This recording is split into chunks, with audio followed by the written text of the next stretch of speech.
Hi there, my name is Wendy. I earned the Ireland trip 2014-15, and I wanted to share with you a memory I have from there. So we were, for this particular trip, and I think it's the last time they did this, we were on a bus, and the tour bus took us different places. We'd get off the bus, tour around, get back on the bus, etc.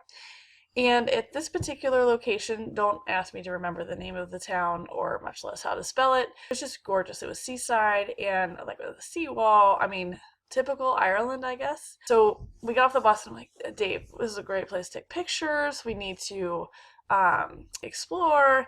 And he looks at me and goes, Wendy, we're in Ireland.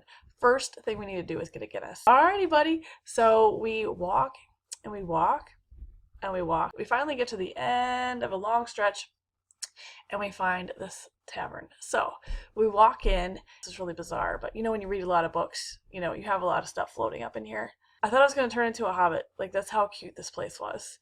We walk in. My husband orders his Guinness. He, shoves it over to me. You want a sip? And I'm like, dude, this thing is massive, like really dark. Like, my stomach could not handle it. We take pictures with the Guinness. We Then we look at our watches. And it's taken a bit of time to drink this massive thing.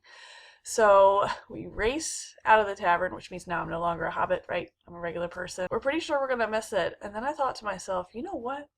This place is pretty doggone nice. Actually, Dave, let's not rush. Let's start walking because I would not mind getting left behind in Ireland.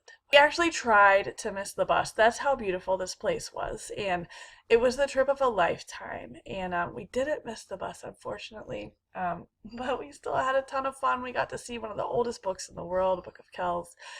We got to hang out with everybody he loves Randall now, right? So enough said. Anyway, I hope you get to go on the trip. Actually, I don't hope, just work for it. And you'll get there. And just remember the memories you're going to be forming with your family. And it's so cool to get to do this alongside them. So anyway.